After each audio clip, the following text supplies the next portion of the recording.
Assalamualaikum warahmatullahi wabarakatuh. Saya Alteza NKV Manyo. Saya akan memperjelaskan apa itu politik. Politik itu berasal dari bahasa Belanda yang artinya politik dan bahasa Inggris politics, yang masing-masing bersumber dari bahasa Yunani yang berhubungan dengan negara dengan akar katanya polis, negara kota.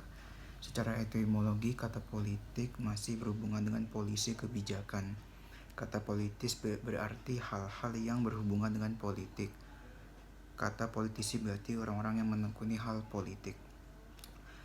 Politik adalah proses pemerintahan dan pembagian kekuasaan dalam masyarakat yang antara lain berwujud proses pembuatan keputusan, khususnya dalam negara.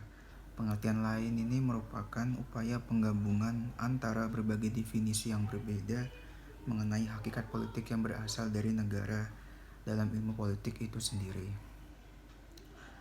Politik ada di sisi lain, politik juga disebut dalam seni dan ilmu untuk meraih kekuasaan secara konstitusional maupun non-konstitusional. Di samping itu, politik juga dapat ditilik dari sudut pandang yang berbeda, yaitu salah satunya antara lain politik adalah usaha yang ditempuh warga negara untuk mewujudkan kebaikan bersama. Itu termasuk teori klasik Aristoteles.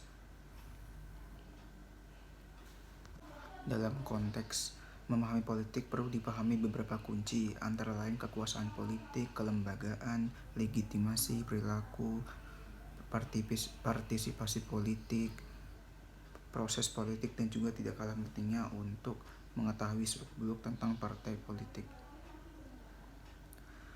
Lembaga politik secara awam berarti suatu organisasi, tetapi lembaga bisa juga merupakan suatu kebiasaan atau perilaku yang terpola.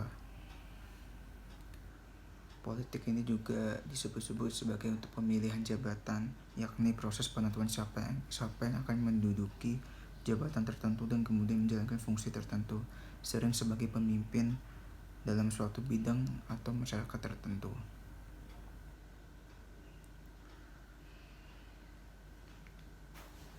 Dalam teori politik merujuk pada kemampuan untuk membuat orang lain melakukan sesuatu yang tidak dikehendakinya. Salah satunya Max Weber. Max Weber menuliskannya adanya 3 sumber kekuasaan. Pertama dari perundang-undangan, yakni kewenangan. Kedua dari kekerasan seperti penguasaan senjata. Ketiga dari karisma. Perilaku politik atau Inggris politik behavior itu dalam sebutan bahasa Inggris adalah perilaku yang dilakukan oleh insan atau individu atau kelompok guna memenuhi hak dan kewajibannya sebagai insan politik. Seorang individu atau kelompok diwajibkan oleh negara untuk melakukan hak dan kewajibannya guna melakukan perilaku politik ataupun yang dimaksud dengan perilaku politik. Contohnya adalah melakukan pemilihan untuk memilih wakil rakyat atau pemimpin, mengikuti dan berhak menjadi insan politik yang mengikuti suatu partai politik atau parpol, mengikuti ormas atau organisasi masyarakat yang melembaga, ikut serta dalam pesta politik, ikut mengkritik atau menurunkan para pelaku politik yang berotoritas, berhak untuk menjadi pemimpin politik.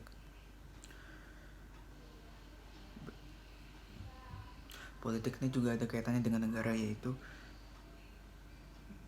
merupakan suatu kawasan teritorial yang di dalamnya terdapat sejumlah penduduk yang mendiaminya dan memiliki kedaulatan untuk menjalankan pemerintahan dan keberadaannya diakui oleh negara lain. Ketentuan yang tersebut di atas merupakan syarat berdirinya suatu negara menurut Konferensi Montevideo pada tahun 1933. Namun banyak orang yang menyalahgunakan politik ini sebagai dengan cara kotor, sehingga politik terdengar sangat kotor. Padahal apabila tidak ada politik, kita tidak diakui oleh negara lain alias tidak merdeka. Politik tidak salah, yang salah ialah orang yang busuk dengan liciknya mempermainkan politik. Politik tidak korupsi, namun sebagian pejabat berpolitik hanya untuk korupsi. Jadi jangan trauma dengan politik saat ini. Justru kita yang masih muda harus memahami dan mendalami apa itu politik itu sendiri. Perjuangkanlah yang benar, hancurkanlah kebatilan, dan ciptakan politik ini menjadi sesuatu yang indah.